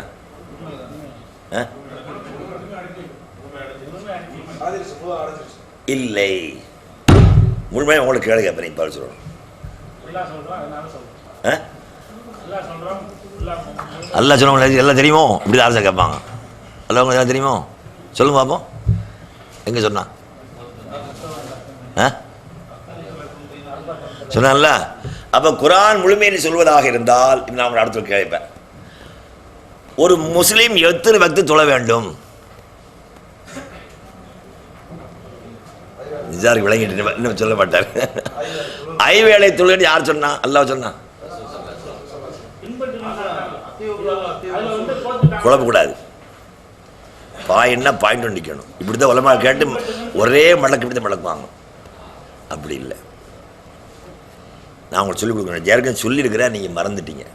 16வது அத்தியாயத்துடைய 43, 64 2 வசனங்கள் இல்லை எழுதியிருக்கிறேன். இதுதான் எழுதி வச்சுக்க, குறித்து வச்சுக்கோங்க. 16வது அத்தியாயத்துடைய 43, 64 வசனங்கள். அதில் அல்லாஹ் என்ன சொல்கிறான்டா, நான் இந்த வேதத்தை இறக்கியிருப்ப இதற்காக, நீ விளக்கி சொல்வதற்காக, மக்கள் கருத்து வேறுபாடு கொண்டிருக்கிற போது விளக்கி சொல்வதற்காகத்தான் இதை இறக்கியிருக்கின்றோம். அப்போ கருத்து வேறுபாடுகள் விளக்கி சொல்ல எங்கே இல்லை? இல்லை. இப்போ 4, 5 சண்டை, 4, 6 சண்டை போட்டுக்கிட்டு இருந்தால் யார் சொல்கிறது? சண்டை வராத மாதம்னா பரவாயில்ல, சண்டை வந்துருச்சு. ஒரு பேர் 4 இல்லை 6 தாக்குறான்னு வச்சுக்கோங்க. இவன் 4 சண்டை வந்துருமே. இவன் தீர்ப்பு யார் பண்ணுறது? அப்படி ஒரு சூழல் அல்லாஹ்வுடைய தூதர் காலத்தில் இருந்தால் அல்லாஹ்வுடைய தூதர் சொன்னோன்னு நினைச்சுக்குவாங்க, கேட்டுக்கிடுவாங்க. அப்போ குர்ஆன் முழுமை என்பதற்கு விளக்கமே இதுதான், ஹதீஸு தான் அப்படின்னு யார் சொல்கிறா? முடிஞ்சு வச்சு. நீங்கள் சொன்னது சரிதான், குர்ஆன் முழுமை தான். ஏன் முழுமை அப்படின்னு அல்லாஹ் எல்லாம் சொல்லி முடிச்சுட்டான் தெளிவாக. அப்படி சொன்ன தெளிவுக்கெல்லாம் யாரை அல்லாஹ் ஆதாரம் வச்சுருக்கிறான்? இப்போ உதாரணம் நான் உங்களுக்கு சொல்லிக்கிறேன். ஒரு பேப்பரில் என்ன செய்யணும்னா, என்னென்ன பொருள் வேணும்னு எழுதியிருப்போம். இது என்னென்ன பொருள் எவ்வளோ வேணும் வருதுன்னு சொல்லுவான், அவனை கேட்டுக்கோப்போம். அப்படி தானே? அப்போ அவன் போய் என்ன செய்வான், இதில் இவ்வளோ கிலோ கொடுங்க, இதில் இவ்வளோ, அது எழுதலையப்பா தரமாட்டேன் அப்படின்னு சொன்னான்னா யார் அவன் நம்பலை? அவரே நம்பலை, அவனை சொல்லி அனுப்பியிருக்கான். அது மாதிரி அப்போ அல்லாஹ் என்ன செய்தான் இப்படி சொல்லியிருந்தாலும் அல்லாஹ் சொன்னதை விளக்கி சொல்கிற ஆள் பொறுப்பு யார் கொடுத்தா? அல்லாஹ். அப்போ ரசூல் ஸல்லல்லாஹு அலைஹி வஸல்லம் விளக்கி சொல்வது தான் குர்ஆன் முழுமைக்கு ஒரு அர்த்தம். தெரிஞ்சுதா? அப்போ நீங்கள் விரும்பின குர்ஆன் முழுமை சொன்னால் அர்த்தம் சரி வராது. நீங்கள் அஹ்லு குர்ஆனுக்கு பதிலே இதுதான். குரான் என்ன கிடையாது, குரானை வைத்துக்கொண்டு மட்டும் என்ன செய்ய முடியாது, குரான் சொல்ல முடியாது. நான் உங்களை எங்கே அடிக்கடி சொல்லிட்டேன் தெரிந்தனா, இருந்தாலும் சின்ன நினைவுபடுத்த உங்கள் ஞாபகத்துக்காக வேண்டி, குரான் மட்டும் போதும்னு சொல்கிறவங்களுக்கு மறுப்புக்கு ஒரே ஒரு உங்களுக்கு சொல்லி கொடுத்துருக்காங்க. என் கிளாஸுக்கு வந்தவங்களாம் தெரியும். ஞாபகம் இருக்கா? என்னது குரானில் அபூல 2 கை நாசமாகட்டும்ங்கிற அல்லா. அடுத்து என்ன கேள்வி வரும்? அபூலம்னா யாரு? அவங்க கை நாசமாகட்டும் ஏப்பா அல்லா சொல்கிறான் அப்படின்னு கேட்டால் குரான் மட்டும் போதும் சொல்லி எங்கேருந்து ஆதாரம் சொல்லணும்? நீங்கள் அவங்களுக்கே ஆதாரம் சொல்லி கொடுத்துருக்கு. குரான்லேருந்தே ஆதாரம் சொல்லணும். ஏன்னா குரான் போதும்லாம் சொல்கிறான். அப்போ அபூலஹப் என்றால் யார் அல்லாஹ் சொல்லணும். அபூலஹப் யார் தெரியுமான்னு ஆரம்பிச்சு அவன் சொல்லணும். ஒம்மாதிராக்க அப்படி எல்லாம் அது மாதிரி ஒம்மாதிராக்குமா இல்லை அபூலஹப்னு கேட்கணும். அபூல யார் தெரியுமா அப்படின்னு சொல்லியிருக்கணும். அப்போ குரானில் இல்லை. அப்போ குரானில் இல்லாமல் சொல்லக்கூடிய விஷயத்துக்கு விளக்கம் வேண்டுமா வேண்டாமா? வேணும். இல்லாட்டி போனால் இஸ்லாம் கேள்விக்குத்தாயிடும். அப்போ குரானில் சொல்லப்படக்கூடிய ஏராளமான செய்திகளுக்கு விளக்கம் குரானில் இல்லை. எங்கே தான் இருக்குது அது? அப்போ குரான் முழுமை நான் மார்க்கத்தை முழுமைப்படுத்தி சொல்லலாம். எதை சொல்ல? குரான் சொல்லல. இந்த மார்க்கத்தை முழுமைப்படுத்தி விட்டேன். அல்லாஹ் முழுமைப்படுத்திய மார்க்கம் என்பது எது? அல்லாஹ்வும் ரசூலும். அல்லாஹ்வும் ரசூலும். அப்போ ரசூல் ஸல்லல்லாஹு அலைஹி வஸல்லம் சொல்லி வச்சு தான் விளக்கியிருக்கிறான். பூரணம் சொன்னதுக்கு குரான் தான் சொல்லுது. அதனால குரான் முழுமைங்கிறதுக்கு அந்த அர்த்தம். இந்த அர்த்தம் அல்லாஹ் சொன்னதை வைத்து முழுமைன்னு முடிவு செய்யணும். அப்போ ஒரு ஆயத்துக்கு இந்த ஆயத்து விளக்கம். நீங்கள் சொன்னது எங்கே இருக்குது? 5வது அத்தியாயத்தினுடைய 3வது வசனம். எது? அல்யௌம அக்மல்து லக்கும் தீனக்கும் அத்துமத்து நியாமத்தை ரதீத்து லக்கும் இஸ்லாம தீனா சொல்லலாம் பாருங்க. இந்த இதில் மார்க்கத்தை முழுமைப்படுத்தி விட்டேன். அது எங்கே இருக்குது? 3 5ல் 3. அந்த அந்த அந்த ஆயத்துக்கு இது விளக்கமாக இருக்கு. அல்லாஹ் முழுமைப்படுத்தி விட்டேன்னு சொல்றது எது? குரானை சொல்கிறான். அல்லாஹ்வுடைய அருளுங்கிறது குரான் தான். குரான் இறங்குறதோடு அது முடிஞ்சு போச்சு. ஆனால் அந்த முடிகிற காலத்துக்கு முன்னாலே அல்லாஹ் இடையும் சொல்லிட்டான், நபியே இந்த வேதத்தை எனக்கு எதுக்காக நீரே விளக்கி சொல்வதற்காக. அப்போ அல்லாஹ்வுடைய தூதருடைய விளக்கத்தை வைத்து குரான் எப்படி இருக்குது? முழுமையடைந்திருக்கிறது. இதுதான். அப்போ இந்த ரெண்டையும் பார்த்துட்டோன்னு சொன்னால் எதுவெல்லாம் ரசூல் ஸல்லல்லாஹு அலைஹி வஸல்லம் செயலோ விளக்கமோ அதுதான் முழுமை. இப்போ நமக்கு சந்தேகமே இல்லை. உதுன்னு சொன்னால் அது யார் செய்து காட்டணும்? அவ்வளோதான். அப்போ இப்படி ஒரு கேள்வி வராத வரைக்கும் அது தவறுன்னு சொல்ல மாட்டோம். ஏன்னா அவங்க என்ன செய்யிருக்கிறாங்க? ஆய்வு செய்ய முயற்சி செய்து என்ற ஒவ்வொரு காலங்கள்லையும் இந்த குரான் போர்னு சொல்கிற மாதிரிலாம் வந்தவங்க, குரான் முழுமை இல்லைன்னு சொன்னவங்க, இப்படிலாம் மறுப்பு கொடுக்குற பேரால் என்ன செய்ய யோசனை பண்ணி ஏன்னா ஸல்லல்லாஹு இருக்கிற வரைக்கும் என்ன பிரச்சனை இல்லை, அது வேற இது வேற, உடனே போவாங்க கேட்பாங்க, முடிஞ்சு வச்சு அவ்வளோதான். சஹாபாங்க என்ன பிரச்சனை வந்தாலும் என்ன செய்வாங்க? அமைதியாக இருப்பாங்க, போவாங்க, கேட்பாங்க, ரசூலுல்லாஹ் சொன்னோன்னே அப்படி திரும்பி வந்துடுவாங்க. மறுபேச்சு இடம் இல்லை. ஒரு சம்பவத்தில் ஒரு குழுவதாரம் செய்த ஒரு சகா ஒரு ஆள் செய்ய சின்னவர் எப்போதாரும் எல்லா தொழிலும் ஓதிட்டு இருக்காரு. மக்களுக்கு இடைஞ்சலாம் போச்சு. என்னையா நீ 2 1 ஓதியா? 1 குல்வதா ஓது, அல்ல வேற சொல்லுவா 2 ஏன் சேர்த்து நான் இருந்து ஓதுவேன், இஷ்டப்பட்ட வச்சுக்கலாம் விட்டுக்கிட்டார் அவர். அப்போ வேறு வழி இல்லை. அவரோட மனசும் இல்லை. இருக்கிற ஓதுறாள் அவர் நல்லா ஓதுறாரு. சஹாபாக்கள் ரசூலுல்லாஹ் சொன்னாங்க, இந்த மாதிரி 2 செய்கிறாங்க, அவர் கூப்பிட்டு கேளுங்க. ரசூலுல்லாஹ் கூட விட்டாங்க, நீங்களே கேளுங்க அவர்கிட்ட. ஏன்ப்பா அப்படி செய்ய ரசூலுல்லாஹ் கேட்குறாங்க? எனக்கு அதில் பிரியமாக இருக்குது. அப்போ போய் ரசூலுல்லாஹ் சொல்லிட்டாங்க, எனக்கு வந்து பிரியமாக இருக்கு சொல்கிறேன். அப்போ அல்ல அவரை பிரியப்படான்னு சொல்கிறேன். முடிஞ்சு வச்சா இனி யாராவது பேசுவாங்களா? ஓத கூட சொல்லவே முடியாது. அப்போ அல்லாஹ்வுடைய தூதருக்கு அன்னைக்கு இருந்து அவங்க ஒரு பெரிய ஒரு மதிப்பு என்னன்னா ரசூலுல்லாஹ் சொல்ல முடிஞ்சு வச்சு. ஆனால் ஸல்லல்லாஹு அடுத்த காலங்கள் அது இல்லை. அப்போ என்ன ஆய்வு செய்கிறவர்களுக்கெல்லாம் பெரிய முக்கியத்துவம் வழங்கப்பட்டுச்சு. அறிஞருடைய சொல்லுக்கு பெரிய முக்கியத்துவம் வழங்கப்பட்டுச்சு. அறிவாளிகளில் ரொம்ப அழகாக ரொம்ப சிறப்பாக எல்லாரும் புரிகிற மாதிரி விளக்குற ஆளை கண்டு அவருக்கு ஒரு மரியாதை வந்துச்சு. அவர் பேச்சுக்கு மக்கள்லாம் அடிமையாகி அவர் பேச்சை கேட்க ஆரம்பிச்சு. இப்படியெல்லாம் ஒவ்வொரு காலத்தில் வந்ததுனால இமாம்கள் என்ன செய்ய ஆரம்பித்தாங்க? இதுக்கெல்லாம் இப்படி விட்டால் வீடாக போய் விட்டாங்கன்னு என்ன செய்தாங்க? அவங்க முயற்சி செய்து மக்களால் குர்ஆன் அதிசய மக்களுக்கு பாதுகாக்கணுங்கிற எண்ணத்தில் வந்தவங்க சொன்ன செய்தி இப்போ நான் சொல்கிறேன். அப்போ அவங்க எண்ணம் நல்ல எண்ணம். அந்த எண்ணத்திற்காக அவங்க முயற்சி செய்து அவங்க எடுத்த முடிவு ஆய்வு நல்ல ஆய்வு. அந்த ஆய்வு சரியா தவறாங்கிறது நம்ம அந்த காலத்தில் இல்லை. நம்ம யோசிச்சு பார்க்கும்போது என்ன செய்யல சரியா தெரியல. ஏன் குர்ஆன் இப்போ அது மட்டும் கேள்வி வருது. 4 தான் முடிஞ்சு வச்சு 4 ஒருத்தர் செய்துட்டே இருந்தால் குற்றவாளி இல்லை. அப்போ ஹதீஸை என்ன செய்யட்டான் அர்த்தம்? புறக்கணிச்சுட்டான், மறுக்கலை புறக்கணிச்சுட்டாங்க. அப்போ ரசூல் ஸல்லல்லாஹு அலைஹி வஸல்லம் அல்லாஹ் அனுப்புறே செய்து காட்டுது. அதனால தான் சஹாபாவோட அருமையான பழக்கம் இருந்துச்சு. என்னன்னு கேட்டால் எந்த உதாரணமாக உஸ்மான் ரலியல்லாஹு ஒரு ஆள் போய் அல்லாஹ்வுடைய தூதர் எப்படி உதவி செய்தாங்க அப்படின்னு கேட்குறாங்க. கேட்ட உடனே உதவுடைய பரல் 4 6 சொல்லியிருப்பாங்க. உடைய பரல் 6 முகத்து கழுவுங்க, கை கழுவுங்க, இங்கே சொல்லிவிட்டு அவ்வளோதான் சொல்லுவாங்க. உங்கள் உஸ்மான் என்ன செய்கிறாங்க? ஒரு பாத்திரத்தில் சொல்லி அந்த பாத்திர தண்ணியும் கொண்டு வர செய்து பாருங்க, சஹாபாக்கள் எந்த அளவிற்கு ஸல்லல்லாஹு அலைஹி வஸல்லமுடைய செயல்களை கண்டு சொல்றது ஆர்வம் பாருங்க. சஹாபாக்களை பற்றி ஒரு இந்த மாதிரி எவனாவது கரகுறை பேச பாருங்க, அவங்களாம் முன்னிலையும் முஸ்லீமாக இருக்க முடியாது. ஏன்னா அவங்க அந்த அளவுக்கு எல்லா விஷயத்தையும் ஆழமாக சொன்னாங்க. எந்த கையை எப்படி உள்ளே விட்டா பாருங்க, எதுக்கு வந்துச்சுன்னா பாருங்க, ஸல்லல்லாஹு அலைஹி வஸல்லமுடைய பாத்திரம் கையை விட்டா விரிச்சு அப்படி இருக்குமா, கரெக்டாக இருக்கும். அதுக்கு மேலே இருக்காது, அந்த அளவுக்கு இருந்துச்சான் பாத்திரம். அந்த பாத்திரத்திலிருந்து கொண்டு வர செய்து கொட்டி 3 தடவை முன்கையை கழுவி அப்படி எல்லாத்தையும் செய்து காட்டிட்டு, ஹாக்கதா ரைத்து உது ரசூலுல்லாஹி ஸல்லல்லாஹு அலைஹி வஸல்லம், இப்படித்தான் ரசூல் உது செய்தான் கண்டேன். அப்போ அந்த அளவுக்கு சஹாபாக்கள் ஸல்லல்லாஹு அலைஹி வஸல்லம் சொல்லையும் செயலையும் பிற மக்களுக்கு கொண்டு சேர்க்கிற அவ்வளோ பெரிய ஆர்வமாக இருந்தாங்க. அப்போ உதுன்னு என்னன்னு கேட்டால் இப்படி சொல்லலை, அல்லாஹ் சொல்லிட்டான் உடுப்பு கழுவும்போது அப்படி சொல்லலை, அவங்க அது செய்து காட்டினா. அப்போ குர்ஆன் சொல்லக்கூடிய அந்த உதுவுடைய முழு விளக்கம் இதுதான், ஸல்லல்லாஹு அலைஹி வஸல்லம் செயல் தான். அப்போ இந்த மாதிரி ரசூல் ஸல்லல்லாஹு அலைஹி வஸல்லம் உதுவை பற்றி சொல்லும்போது அவங்க சொன்ன செய்தி என்ன, 3 தடவை செய்தாங்க, 2 தடவை செய்திருக்கிறாங்க, ஒரு முறை உடுப்புகள் கழுவும் போதெல்லாம் 3 முறையும் கழுவிருக்கிறாங்க, 2 முறையும் கழுவிருக்கிறாங்க, ஒரு முறையும் கழுவிருக்கிறாங்க. ஸல்லல்லாஹு அலைஹி வஸல்லம் கண்டித்தது இதை, நான் இந்த 3 முறை செய்ததற்கு பிறகு இதைவிட அதிகமாக ஒருவர் செய்தால் அவன் வரம்பு மீறி விட்டான், என்னுடைய சொல்லுக்கு மாறு செய்து விட்டான், அநியாயம் செய்து விட்டான் அப்படின்னாங்க. அப்போ அதிகப்படுத்துறது கூடாது, ரசூலுல்லாஹ் சொல்லிட்டதுனால. அப்போ ஒதுச்சேருங்கிற பேரால் குளிக்கிற அளவுக்கு தண்ணி சேர்ந்து க்ளோஸ் பண்ணிடுறாங்க சிலர். அப்போ அந்த மாதிரிலாம் எல்லாம் ஒதுச்சி இப்போ ஹஜ்ஜுக்கு உம்ராலாம் போகும்போது பார்த்தீங்கன்னா அதே மாதிரி 3 தடவை சலுகிட்டு இருப்பாங்க. அங்கேயும் நமக்கு சலுகை எடுத்துக்கணும், டக்குனு என்ன செய்யணும், ஒரு முறை கவனம் போயிட்டுருக்கணும். தண்ணி பிரச்சனை, இட பிரச்சனை, கூட்டம் எல்லாம் ஜாஸ்தி. அப்போ இதை அதிகமாக போகிற சொல்கிறோம். அப்போ ரசூல் ஸல்லல்லாஹு அலைஹி வஸல்லம் சொல்லி இந்த மாதிரி செய்து அவங்க எப்பமாவது ஒரு தடவை என்ன சில உறுப்பை கழுகாம விட்டுருந்தாங்கன்னா என்னது பரவாயில்லை. ஸல்லல்லாஹு அலைஹி வஸல்லம் உது படித்து பார்த்தா எந்த ஒரு உதுவுலையும் என்ன செய்யலை இந்த மாதிரி பாடவர். பாருங்கள் ஹனபிக்காரங்க எப்படிலாம் ஆய்வு செய்தாங்க பாருங்கள். இது இமாம் அபூ ஹனீஃபா சொன்னாங்களா பிற்கா சொன்னா தெரியல. அல்லாஹ் வம்சஹு பிர் ஊசிக்கும்ங்கிறான் குர்ஆனில். வம்சஹு பிர் ஊசிக்கும் நம்ம பாடத்தை வந்தவங்களாம் தெரியும். பி என்ன செய்யும், சேர்க்கும்ல. அதில் அல்லாஹ் வம்சஹு ரூசக்கும்ங்கிறதுக்கும் பிர் ஊசிக்கும் வித்தியாசம் இருக்கு. வம்சஹு ரூசக்கும் என்ன யாருக்கா சொல்லுங்க, வம்சோன்னு தடவுங்கள். அடுத்து என்ன கேள்வி வரும், அப்போ என்ன வரும், அசன் சொல்லுங்க, எப்படி படித்தா போதும். வம்சஹு சத்தோடு சொல்லுங்க, வம்சஹு ரூசக்கும் வரும், நீங்க தலையை தடவிங்க அப்படி சொன்னா போதும்.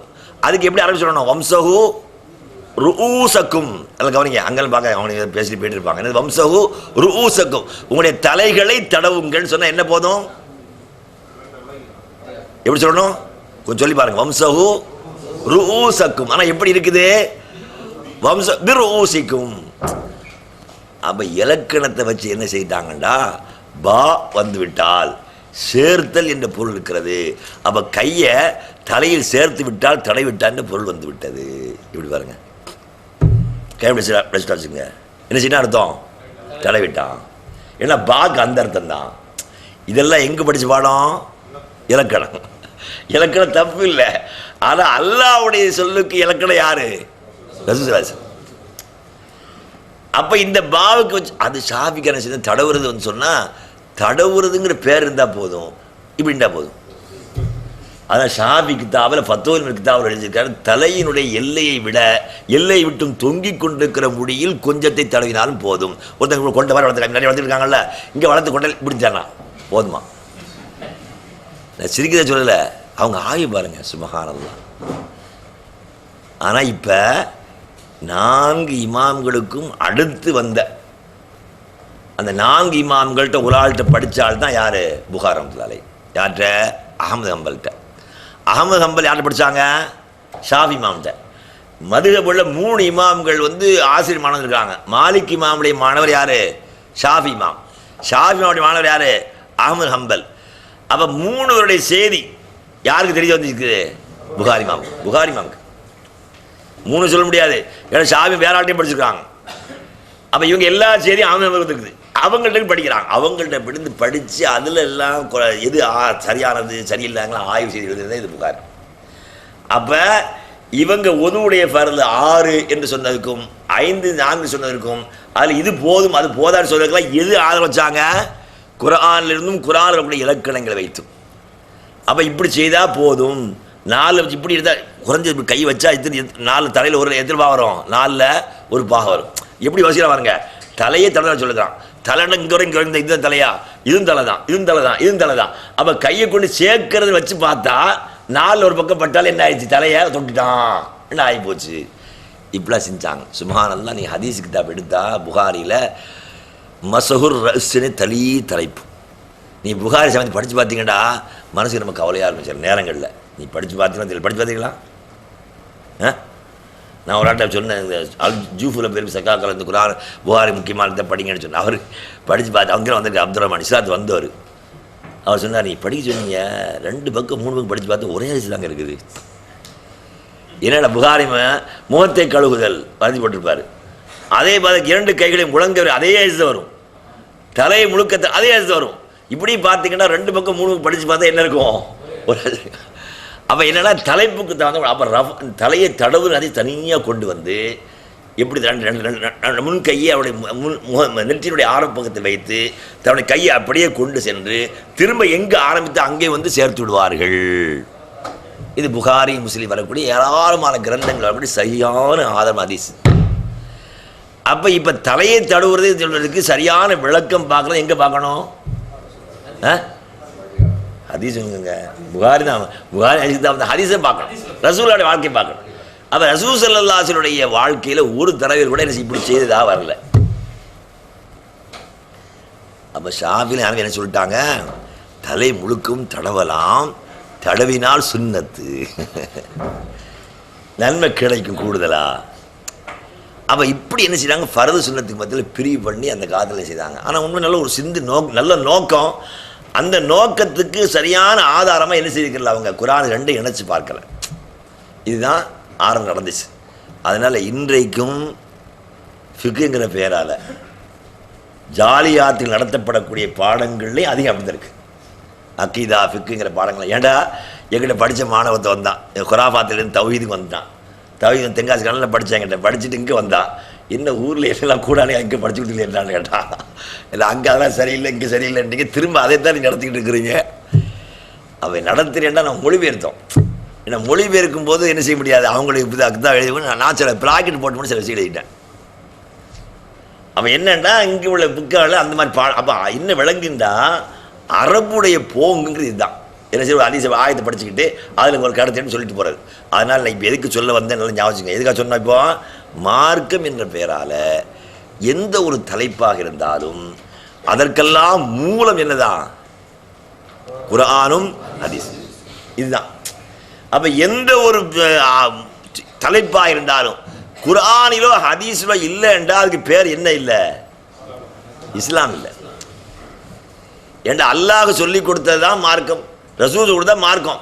இப்போ அல்லாஹ்வும் ரசூலும் சொன்ன செய்தி நமக்கு கிடைக்கவில்லைன்னு வச்சுக்கோங்க. கற்பனையா கேட்குற சொல்ல நான் எனக்கு தெரியல, அதில் என்னோட பல காலம் படித்த ஆட்களுக்கு தெரியல, அதில் புதுசாக வந்தவங்களுக்கு தெரியல. அப்போ தெரியலைங்கிறதுக்காக எனக்கு தெரியல அப்படின்னு சொல்லி போக முடியுமா? என்ன செய்யணும்? இருக்கிறத வச்சு முயற்சி பண்ணி பார்க்கணும். அப்போ இருக்கிறத வைத்து ஆய்வு செய்து பார்த்தாலும் அடிப்படையான அசல் தெரியாவிட்டாலும் இருக்கிற வச்சு அந்த ஆய்வு செய்து சில முடிவு எடுத்து ஒன்று சொல்லணும். அப்படி சொன்னது தவறாக இருந்தாலும் என்ன செய்யும், அது இஸ்லாம் தான். நான் சொல்ல எங்கே இல்லை, குர்ஆனில் தெளிவாக கிடைக்கல. ஆனால் நான் ஆய்வு செய்து ஒன்று சொல்லிட்டேன், அதுக்கு பேர் இஸ்லாம் தான். இப்போ தான் சொன்னேன் குர்ஆன் இல்லைன்னா இஸ்லாம் இல்லைன்னு. இப்போ நான் என்ன சொல்கிறேன், திரும்ப இஸ்லாம்ங்கிறேன். 2 முரணா இருக்கா இல்லையா? எங்கே இருக்குது? சும்மா ஒன்றா முரணா இல்லை. ஏன் ஒன்றா இல்லை? ஹதீஸை வைத்து தான் ஆய்வு செய்கிறேன். ஏன் ரசூலுல்லாஹ் சொன்னாங்க, ஒரு ஆய்வு செய்யக்கூடியவன் சரியாக ஆய்வு செய்து நல்ல முயற்சி எடுத்து ஒரு விஷயத்தை முடிவு செய்து தவறாக இருந்தாலும் ஒரு நன்மை கிடைக்கும். இப்போ ஹதீஸ் சும்மா கண்மூடித்தனமா இல்லை, ஆய்வு செய்யலாம். குர்ஆன் எல்லாம் தேடி கேடி பார்க்குறான், ஆய்வு செய்து பார்த்து தெளிவான தெரிஞ்ச சரியா இதுதான் தெரியல, இருந்தாலும் ஒரு சுற்றி வளைச்சி பார்த்து இப்படிலாம் பார்க்கும்போது இப்படி தெரிகிறதுன்னு ஒரு முடிவு எடுத்து என்ன அறிவிச்சுட்டான். ஆமாம், அப்போ முடிவு எடுத்து ஆகணுமே. நான் இந்த ஆஃபீஸ் வேலை பார்த்துக்கிட்டு தெரியாது அப்படி போயிட்டு இருக்க முடியுமா? என்ன விஷயம் கேட்க ஆளை எனக்கு தெரியாது, நான் சொல்லிட்டு போயிட்டு இருந்தா நீங்கள் என்ன செய்வீங்க? இந்த ஆளை முதல்ல இங்கேருந்து காலி பண்ணணும். என்ன இஸ்லாமில் கேட்டுக்கிட்டு எனக்கு தெரியாண்டு போயிட்டு இருக்கிறார், எதுக்கு இந்த ஆள் இருக்கான் அவனுக்கு அவன் காணப்படமா? அப்போ அந்த ஆய்வு செய்து சில விஷயங்களை சொல்ல வேண்டிய கடமை இருக்குது. அப்படி ஆய்வு சொல்லும்போது யாருக்கு ஆய்வு செய்ய முடியுமோ அவர்கள், அதுக்காண்டி அழிப்பே தெரியாது, நீங்கள் ஆய்வு செய்ய முடியுமா உங்களால்? அதுதான் நான் சொல்கிறேன். இருந்தாலும் கூட ஒரு விஷயம் உண்மைங்க, நீங்கள் 1000 தடவை எந்த ஒரு மொழியிலேருந்து மொழிபெயர்த்தாலும் கூட அந்த அசல் வார்த்தை பாருங்க. பீர்வூசிங்க படிக்க முடியும் உங்களால்? பி இருக்குது, எப்படி படிப்பீங்க? பிஏ விட்டுருவீங்க தமிழில், தலையே தடவுங்கள் எழுதி வச்சுருப்பீங்க, அவ்வளோதான். சரிதானே? அப்போ எப்படி கண்டுபிடிப்பீங்க? இருந்தாலும் மூல மொழியை படிக்கிறது கட்டாய கடமை. அரபி மொழி இங்கிலீஷ் அப்படிலாம் ஒன்றும் இல்லை. குர்ஆன் அரபியில் இருக்கு, ஹதீஸ் அரபியில் இருக்கு. அப்போ குர்ஆனை ஒரு தெரிஞ்சுக்கதான் என்ன படிச்சாங்கனோ, அப்போ அரபி படிக்க தெரிந்து அதை நீங்கள் அதனால இலக்கியம் அந்த மாதிரி இல்லை, அரபியை படிக்கணும். அரபி மொழி, அரபு நாடு, அரபி பேச தெரியாத ஒருத்தர் அரபி படிக்கிறதால என்ன தேவை இருக்குது? இலக்கணம் தேவை. இந்த நாட்டில் பிறக்கிற பிள்ளை எனக்கு இலக்கணம் பிடிச்சா வருதோ? நான் பேச இலக்கணம் அவங்களுக்கு ஆச்சரியமாக இருக்குது. நம்மளோட கூட கொஞ்சம் பேசிட்டு போகிறான் அவன், ஏன்னா அவன் படிக்காத இலக்கணம் படிச்சு வந்துட்டோம், சரிதானே? அப்போ என்னென்னா இப்படி இலக்கணம் படித்ததுனால அவங்களுக்கு அது மேலே ஒரு பிடிப்பு இருக்குது, பாசம் வருது நம்ம மேலே. அப்போ இலக்கணம் இல்லாமல் நான் அடுத்த நாட்டுக்கு படிக்க முடியாது. அப்புறம் இலக்கணத்தை படிச்சிருந்தீங்கன்னு வச்சுக்கோங்க, அப்போ நீங்கள் என்ன செய்யலாம்? ஆய்வு செய்யலாம். அதுக்காக வேண்டி ஒரு ஊரில் இலக்கணமே தெரியாதவங்க இருக்கிறாங்க, எல்லாம் தமிழ் படித்த மக்களே இருக்கிறாங்கன்னு வச்சுக்கோங்களேன் ஒரு பேச்சுக்கு. அப்போ அந்த மக்களில் யார் நல்ல குர்ஆனோட அந்த தமிழ் படித்து வந்திருக்கிறான் அவன் செய்யலாம், ஆய்வு முடியெடுத்தாலும் அவனுக்கு என்ன இருக்குது? ஒரு நன்மை இருக்குது. ஆனால் நான் அரபி படிக்கவே மாட்டேன் அப்படின்னு சொல்லிட்டுருக்கான். அரபி படிக்கிறது, அரபி பித்து பிடித்தோள் உலமாக்கள் சில பேர் சொல்லிட்டு அவன் பெரிய பேரறிஞர் மாதிரி அரபி பித்தர்களாம். லூஸ் பேலு அவன் இஷ்டத்துக்கு பேச ஆரம்பிக்கிறான். நாம் எதுக்கு சொல்கிறோம்? குர்ஆன் எந்த மொழியில் இருக்குது? அரபில் இருக்குது. அப்போ அதனால் அரபு படிக்கண்டா அரபு பித்து பிடித்தவர்களாம். அப்போ அரபு மொழியை குர்ஆன் இருக்குன்னா அரபு படிக்க பித்து பிடிச்சாலும் என்ன தான் நன்மை தானேங்க? இந்த மாதிரி சவுதி பித்து பிடிக்க நீங்கள் வருவீங்களா? சவுதி பித்து பிடித்தவர்களே நான் உங்களுக்கு ஓரம் வராதா? வெளியே விடுவீங்களா என்ன? அப்படி அப்போ ஒரு பொருள் எதை நம்ம தேடுறோமோ அதுக்கு தவிர நம்ம முயற்சிக்கணும், இல்லைன்னு கிடைக்காது. அப்போ அரபு மொழியை படிக்காமல் நான் எல்லாம் கண்டுபிடிச்சிட்டேன் தெரியும் சொன்னால் அந்த முழுமையாக மார்க் தெரிஞ்சுக்க முடியாது. அப்போ ஆய்வு செய்வதற்கு குர்ஆனை ஹதீஸை ஆய்வு செய்யணும். அப்போ என்ன மொழியில் இருக்கிறது? அப்போ அரபு மொழி தெரிஞ்சவர்கள் ஆய்வு செய்து, அரபு மொழி தெரிஞ்ச கூட எல்லாரும் அரபு நாடு எல்லாம் அரபு மொழி வெளியில் படித்தாங்கன்னா எல்லாரும் கூட என்ன ஆய்வு செய்ய முடியாது. ஏன்னா இலக்கணத்தை இந்த மாதிரி எல்லாம் படித்தா தான் என்ன செய்ய முடியும்? ஆய்வு செய்ய முடியும். அப்போ இந்த குர்ஆன் இதில் இல்லாத ஒன்றை நம்ம சொல்கிறோன்னு வச்சுக்கிறோங்க தெளிவாக. அப்படி தெளிவாக இல்லாத ஒன்றை சொன்னாலும் அதுக்கு ஹதீஸ் ஆதாரம் என்னது? ஆய்வு செய்யும். அப்படி செய்தால் என்ன ஆகிடும்? அதுவும் என்ன ஆகிடும்? இஸ்லாம் ஆகிடும். அப்படி சார் அடிப்படை ஆதாரம். ஆக இப்படி நம்ம பார்க்கும்போது அல்லாஹ்வும் ரசூலும் சொன்னவை அப்படின்னு சொல்லி இதெல்லாம் அடங்கிடும். எதில் அடங்கிடும்? குர்ஆன் வச்சது ஆய்வு செய்கிறது. அப்போ இந்த அடிப்படை தான் இஸ்லாத்துக்கு முக்கியம். ஏன்னா அல்லாஹ் சொல்லாத ரசூல் சொல்லாத விஷயங்களாக இருந்தால் அது பேர் இஸ்லாமே இல்லை, அது மறுக்கப்படவும் செய்யணும். ஆனால் அந்த அடிப்படையில் எழுதி வச்சுக்கிறோம். அதனால் இப்போ இஸ்லாமிய கொள்கை என்பதில் இஸ்லாத்தை முதல் எடுப்போன்னா தெரியும், எடுக்கிறதில்ல. இஸ்லாம்னா என்னென்னு தெரிஞ்சிடும். அடிக்கடி கேட்ட விஷயந்தான். நான் நம்பர்லாம் எல்லாம் எழுதிருக்கேன், எடுத்து இன்ஷால்லாஹ் கொஞ்சம் முயற்சி படிங்கன்னா. சில பேர் கொடுத்தோம்னு சொல்ல வச்சுக்கலாம், அடுத்த வாரம் வரும்போது என்னங்க படித்து பார்த்தீங்களா? படிக்கணும்னு நினச்சேன் ஆனால் முடியலை அவன் தயவு சொல்லிடுறாங்க. ஏன்னா நான் வந்து இப்போ முழுமையாக இதில் எழுத முடியல என்னால். என்ன அனுப்பி பரவாயில்ல அல்ஹம்துலில்லாஹ் அனுப்பி ரொம்ப அக்கறை அடிக்கடி சொல்லுவாப்பில், சீக்கிரம் அனுப்பி வைங்க சீக்கிரம் அனுப்பி வைங்கன்னு. இந்த தலைப்பு சொல்லும்போது என்ன ஆச்சுன்னா எனக்கு கொஞ்சம் லேட்டாக என்னோட ஒரு கம்ப்யூட்டர் வந்து கொஞ்ச நாள் சும்மா போட்டு எடுக்க முடியல. அது அப்புறம் அடுத்து இந்த எங்கேயோ தேடிக்கிட்டு எடுத்துகிட்டு நாள் எனக்கு குறைஞ்சி போச்சு. அவசரமாக நினச்சி நான் எழுதிக்கிறேன், இன்னும் கொஞ்சம் பாக்கி இருக்குது. இருந்தாலும் பரவாயில்ல, உங்களுக்கு பிறகு அனுப்பி வைக்கிறேன் இன்ஷா அல்லாஹ். ஏன்னா அல்லாஹ்வுடைய கிருபையினால் எனக்கு துஆச்சிங்க. நீங்கள் எதுக்குண்டாடா நான் ரொம்ப ஆஜத்தோடு இருக்கிறேன். என்ன பாடம் நடத்தினாலும் என்ன செய்திடணும்? வார்த்தை வந்து படிச்சிடணும். ஏன்னா நம்ம சமூகம் சீர்கட்டு போது முக்கியமான காரணம், இஸ்லாமிய சமுதாயம் பின்தங்கி போது முக்கியமான காரணம் என்ன தான்? குர்ஆனை வந்து படிக்காதனால. அல்லாஹ் குர்ஆனில் சொல்கிறோம், உங்களை அடிக்கடி சொல்லிட்டே இருக்க வசனம் சூரத் சஜ்தா நான் வெளியிடம் வரான் பாருங்க, அதில் வருது வமன் அவ்லம். அல்லாஹ் கேளுகிறான், மிகப்பெரிய அநியாயக்காரன் யார்? மிம்மன் திக்கிரபி ஆயாத்தி ரப்பிஹி, தனது இறைவனுடைய திருவசனங்கள் ஓதி காட்டப்படுகிற போதை புறக்கணித்தானே அவனை விட மிகப்பெரிய அநியாயக்காரன் இல்லை. நல்லா கவனிங்க. எப்படி அல்லாஹ்வுடைய வசனம் ஓதி காட்டப்படுகிற போது யார் புறக்கணிக்கிறானோ அவனை விட மிகப்பெரிய அநியாயக்காரன் யார்? வேறு யாரும் இல்லைன்னு சொல்லிட்டு அல்லாஹ் சொல்ற திரும்ப இன்னா மினல் முஜ்ரிமீன முன்தகிமூன், நாம் இந்த பாவிகளை தண்டிப்போம் நிச்சயமாகங்கிறான். அப்போ அநியாயக்காரன் அல்லாஹ் யாரை சொல்கிறான்? இந்த புறக்கணிப்பு 2 வகையில் இருக்குது. என்னது? படிக்காமலேயே புறக்கணிக்கிறது, படிச்சுட்டு புறக்கணிக்கிறது. ஏண்டா புறக்கணிக்கிற சொன்னதான் தெரியும், குரானே சொல்லாம எப்படி புறக்கணிப்பீங்க? அவ படிக்காமல் ஏற்படுகிற புறக்கணிப்பு தான் அதிகம் நம்மள்ட்ட இருக்கு. அதனால இந்த ஆயத்தை நான் கொஞ்சம் படித்து நான் வந்தல. எனக்கு தௌஹீத் ரொம்ப கஷ்டப்பட்டு கிடச்சி, உங்களை மாதிரிலாம் இல்லை. தௌஹீத் எனக்கு ரொம்ப கஷ்டப்பட்டு கிடச்சிச்சு. சுப்ஹானல்லாஹ், தெருவில் போக முடிய அளவுக்கு நெருங்கிய உறவினர்கள் என்கிட்ட பேச மாட்டாங்க. என்கிட்ட பேசணும்னு ஆசைப்பட்டால் கூட யார் இல்லாத அங்கேயும் திருட்டு போய்ட்டு பேசுகிற மாதிரி என்கிட்ட பேசுவாங்க. அப்போ அந்தளவுக்கு கஷ்டப்பட்டு தௌஹீத் சொல்லியிருக்கு, படித்தோம், தௌஹீத் தெரிஞ்சோம். அதனால் இந்த தெரிந்த தௌஹீதை மக்களுக்கு சரியான முறை விளக்கணுங்கிற ஆசையில் நான் எதை எழுதினாலும் இப்போ என்ன தர்ஜுமா வார்த்தைக்கு வார்த்தை போட்டுக்கிறேன். ஆனால் தயவுசெய்து என்ன செய்யும், கொஞ்சம் படிங்க. நான் அடிக்கடி சொல்லிட்டு இருக்கேன், தொழுகையை என்ன போட்டுட்டேன். நான் அந்த நிசால புக்காவில் எங்கள் ஆஃபீஸில் போட போகிறோம். தொழுகையில் ரசூல் ஸல்லல்லாஹு அலைஹி வஸல்லம் கையை கட்டினாலும் ஹதீஸ் அந்த நபி ஹுரைரா அபூ ஹுரைரா அறிவிக்கப்படுகிறது. கால சொன்னார்கள், கால அல்லாஹ்வுடைய தூதர் சொன்னார்கள். இப்படி தனித்தனியாக கட்டம் போட்டு கால சொன்னார்கள் ரசூல் அல்லாஹ்வுடைய தூதர் கப்பர் தக்பீர் இப்படி வரிசை எழுதி வச்சுக்கிறேன். ஆனால் இது படிச்சிங்கன்னா இன்னொரு பிரயோஜனம் இருக்குது. நாள்பட போகும்போது என்ன மொழி உங்களுக்கு தெரிஞ்சிடும், அரபு தெரிஞ்சு. ஏன்னா அந்தளவுக்கு முதல் சேர்த்து இருக்கிற பிரித்து இருக்கிறேன். அப்போ போக போக நீங்கள் கொஞ்சம் கவனம் செலுத்தினா, ஏன்னா இந்த அரபு மொழிலாம் வந்து இலக்கணத்தை படித்தா அந்த பிள்ளைய பேசுது, அருமையாக பேசுகிறான் சின்ன பிள்ளைகள். சும்மா ஆச்சரியமாக இருப்பாருங்க. அல்லாஹ் உங்களுடைய இந்த மொழியில் கூட பல்வேறு மொழி பேசுகிறது அல்லாஹ்வுடைய பெரிய அத்தாட்சிங்கிற அல்லாஹ். அவங்க படிக்காமலே சொல்ல அழகாக பேசுகிறாங்க, அப்படி தானே? அப்போ மொழிங்கிறது வந்து இப்படி வார்த்தை படிச்சுங்க, அது சீக்கிரம் மனப்பாடாயிடும். ஆனால் தொழுகை, ஒது, ஒவ்வொரு சூறாவுடைய தர்ஜுமா கொஞ்சம் எழுதிட்டு வருகிறேன், தெரிஞ்சுதான்? அப்போ இதெல்லாம் இங்கே நான் நடைமுறைப்படுத்த முடியல ஒரு காரணம் ஊருக்கு போகிறது. ஏன்னா இங்கே நான் பாடம் எடுத்து நடத்தி பார்த்தீங்கன்னு சொன்னால் ஒரு நாளைக்கு 10 பேர் வருவாங்க. அடுத்து பார்த்தீங்கன்னா 10 பேரில் 8 பேர் காணா போயிடும். திரும்ப அடுத்த மாதம் அறிவிக்கும் போது ஒரு 15 பேர் வருவாங்க. அப்போ நிசார் மாதிரி ஆட்டம் கோபப்படும், என்னங்க போன வருடம் தான் குழுவுறான்னு சொல்லி இப்பயும் குழுவுறான்னு சொல்லிட்டுருக்கீங்களாண்டு. பிறகு பார்த்து ஒரு 2-3 மாதம் திரும்பி அறிவிப்போம். அப்புறம் பார்த்து புது முகலாம் வரும், குள்ளவர் பெண் நாசம். இந்த பழைய முகங்கள்லாம் அந்த குள்ளவர் இன்னும் குள்ளவர் நாசம். அப்போ இப்படியே உண்மையிலே நமக்கு சோறு ஆகி போயிடுது. ஏன்னா நான் இருக்கிறத சொல்லி பார்த்தேன், எப்போ யாருக்கு தயாராக இல்லை. ஆனால் ஊருக்கு போனால் என்ன உண்மையிலே எங்களுடைய வசதி குறைவான வசதியா, நிறைவான வசதி. இது மாதிரி கட்டாயம் எனக்கு ஊரில் கிடைக்கவே செய்யாது. அவ்வளோ பெரிய வசதி இந்த நாட்டில் இருக்குது. இருந்தாலும் கூட நான் முயற்சி பண்ணி போகிறது ஒரே ஒரு காரணத்தினால தான், நம்ம எழுதின பாடத்தை எப்படி அரங்கேற்றணும், நம்ம கடைசி காலத்துக்கு பயன் இருக்கணுங்கிறதுக்கான ஊருக்கு போய் துவா செய்யுங்க. ஒரு 4 அத்தியாயம் இன்ஷா அல்லாஹ் முழுமைப்படுத்திட்டு அல்ஹம்துலில்லாஹ். நம்ம சகோதரர் ஹசன் நம்ம பெரிய முயற்சியில் எல்லாம் அவருடைய டியூட்டி டைம் முடிஞ்சுன்னா வீட்டுக்கு போனால் இதுதான் இருக்குது. இப்போ சரியாக தொழுகை கூட ஓடி வர்றாரு பிந்தி, அந்தளவுக்கு முந்தி தொழுகை வந்த வரைக்கும் இப்போ இது முடியாமல் அந்தளவுக்கு பாடங்களை ஏற்றிக்கிட்டு இருக்கிறாரு. நம்ம அனுப்புகிற பாடங்களை அவர் தான் அனுப்பிட்டு இருக்கிறேன். அதையும் கொஞ்சம் படித்து பாருங்கள். என்ன உங்களுக்கு கொடுத்துருக்கு சூரத்து நிசா வரைக்கும் என்ன செய்கிறேன், இன்றைக்கி ஃபுல்லாக போட்டுட்டேன். நீங்கள் எல்லாம் எனக்கு துவா செய்யுங்க. முக்கிய எதுக்கு என் ரூபு போகிறதுக்குள்ள அல்ல எல்லாரும் தர்ஜுமா முடிச்சிடணும்.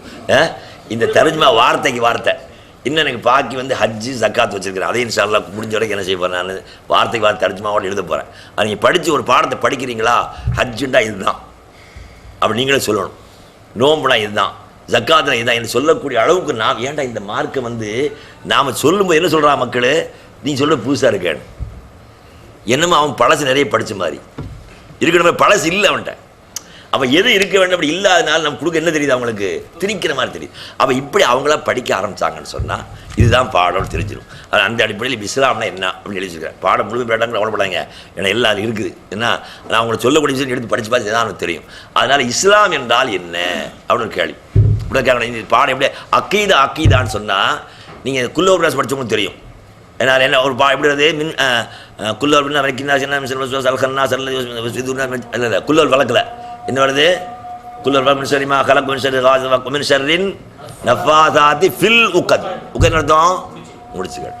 அதுலேருந்து பிறந்தது எனக்கு இந்த அக்கீதாங்கிறது. அந்த அதோடைய மூலச்சொல் தான் அக்கதை, அதுலேருந்து உக்கதுங்கிறதும். அப்போ அக்கதைன்னு அக்கீதா என்றால் சொல்ல போகிறேங்க.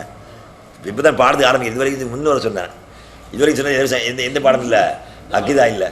இதுக்கு இவ்வளோ ஆக்கிட்டீங்களா இல்லை, இது தெரிஞ்சால் தான் நீங்கள் எல்லாத்தையும் இது எல்லாத்துக்கும் அசல். இப்போ சொன்னது என்னது, இஸ்லாம் எந்த சம்பந்தம் வந்து இதுதான் அசல். நான் சொன்னேன் இதுதான் என்னது, குர்ஆன் ஹதீஸ்.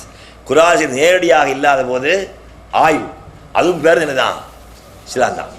ஏன் ரசூல் சொன்னதுனால எப்படி சொன்னாங்க, ஆய்வு செய்து சொல்லக்கூடியவர் இந்த ஆய்வு தவறாக இருந்தாலும் ஒரு நன்மை கிடைக்கும். ஆனால் தவறாக சரியான எப்போ தெரியும், மறுமையில் தான்.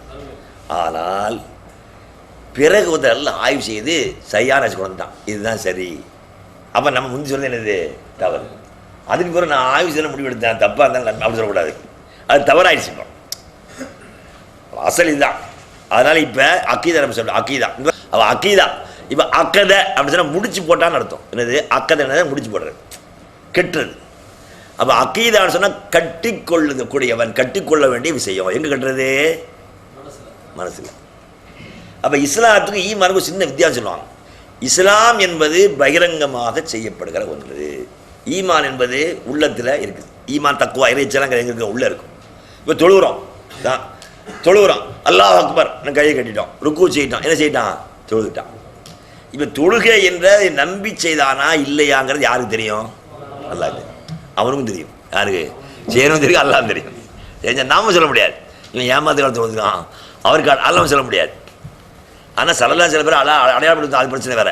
அப்போ அக்கீதா என்பது, கொள்கை என்பது மனதளவில் உறுதி கொள்வது, எந்த விஷயத்தையும் உறுதிக்கொள்வது. அப்போ இஸ்லாத்தையும் என்ன செய்யணும்? உறுதி கொள்ளணும். பகிரங்கமாக செய்யப்படக்கூடிய விஷயத்தையும் நம்ம என்ன செய்யணும்? உறுதியாக தெரிஞ்சுக்கணும். அப்போ தெளிவாக தெரிந்து கொள்ளக்கூடிய, மனதில் பதிய வைத்துக் கொள்ளக்கூடிய பேர் என்னது? கொள்கை. அப்போ இஸ்லாம், கொள்கை ரெண்டு சொல்கிறோம். அப்போ இஸ்லாமில் என்ன முதல்ல சொல்லணும்? இஸ்லாம் என்று நம்ம அடிக்கடி சொல்லிகிட்டே இருக்கிறோம். என்ன சொல்கிறோம்? 3வது அத்தியாயத்தில் 9வது வசனம், இன்ன தீன இந்தல்லாஹ் இஸ்லாம். இன்னும் நிறைய பேர் தெரியும். என்ன அர்த்தம்? நிச்சயமாக. இன்னும் எங்கே வந்தால் நிச்சயங்கிற அர்த்தம் தான். இன்ன அன்ன அப்படி சொல்லுங்க.